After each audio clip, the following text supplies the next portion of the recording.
నేను ఆటోనగర్లో పనిచేస్తాను. ఆటోనగర్ డెవలప్ అయిందంటే మీ వల్లే, తెనాలి మార్కెట్ డెవలప్ అయిందంటే మీ వల్లే. నేను కల్లారా చూశాను. నేను ఆటోనగర్లో మోకాళ్ళ లోతు బురదలో నడితే పనిచేసి ఉన్నాను. రాజశేఖర రెడ్డి గారిని చూసి ఆయనలాగా చేస్తాడని ఓటేశారు అంతే. ఎవరికో ఉపయోగపడదు, ఎవరికండి ఎవరికో ఉపయోగపడ్డాడు. ఎవరికి కష్టపడేవాడికి మధ్యతరగతి వాడికి ఉపయోగపడ్డాడు. నేను నాకు 500 వస్తాయి నా పిల్లలు ఇంజనీర్లు చదువుతున్నారు. నూనె ప్యాకెట్ 200 పెట్టి కొనగలను. నేను ఛార్జీకి డబ్బులు ఇవ్వాలి. 500 నా జీతం. పొద్దున 6కి వెళ్ళి సాయంత్రం చేతులు చూడండి.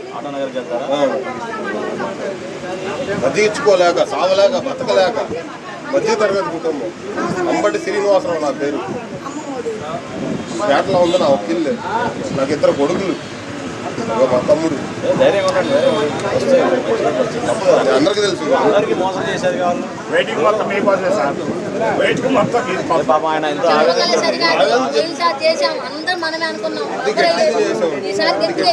అయితే మేమైతే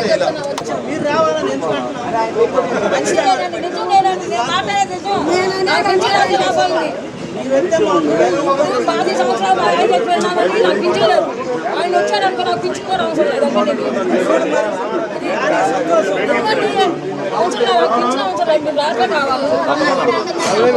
దాంట్లో రుణమాఫీ అన్నాడు, అది అన్నాడు, ఇది అన్నాడు, ఏది లేదు.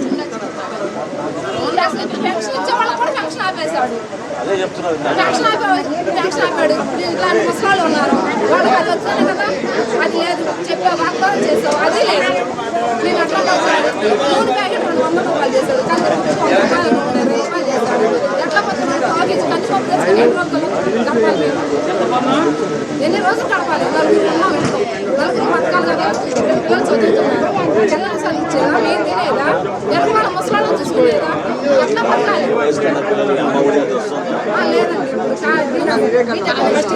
ఫస్ట్ ఫీజు రిమెంట్ అంటున్నాడు, క్యాస్ట్ పెడుతున్నాడు, మళ్ళీ క్యాస్ట్ పెడుతున్నాడు.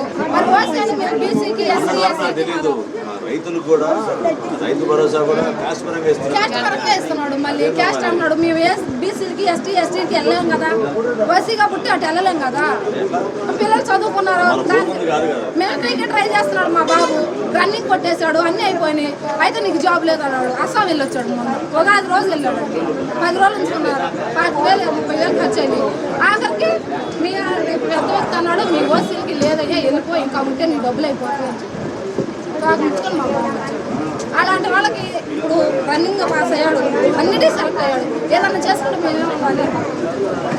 నువ్వు కులపీలకు పెడితే మేము ఎట్లా బతకాలి? అంటే ఓసీలకి ఏమి ఇవ్వడా? ఓసీలు అంటే మధ్య పని లేదా? పెట్టాడు సార్, మొన్న పెట్టాడు. దానికి మళ్ళీ ఇదే చెప్తున్నాడు, ఓసీలకి తక్కువ, ఓసీలకి తక్కువ.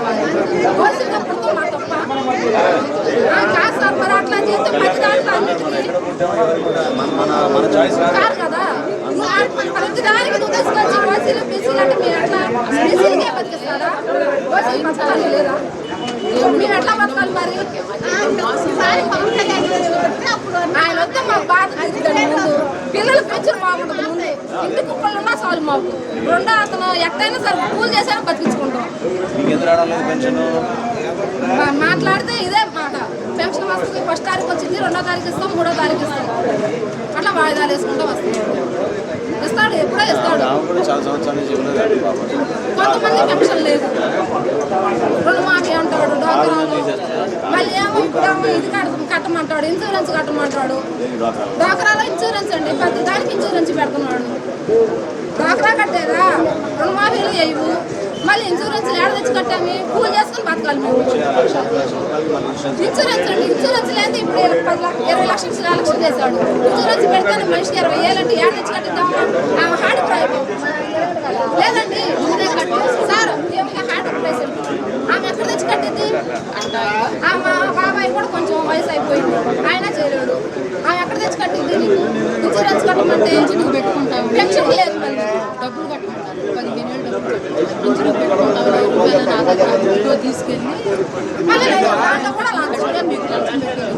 లంచం పెట్టినా కూడా లేదు కదండి. దాంట్లో వాడు కొడతాడు కొంచెం. ఎన్ని దెబ్బలు తినాలి మేము? ఒక దెబ్బ అయితే తినగలుగుతాం, 2 దెబ్బలు తినగలుగుతాం.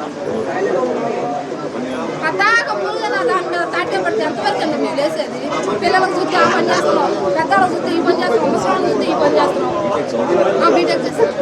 మా బాబు కొంచెం మీరు మనసులో పెట్టారు, మీరు రావాలి నెక్స్ట్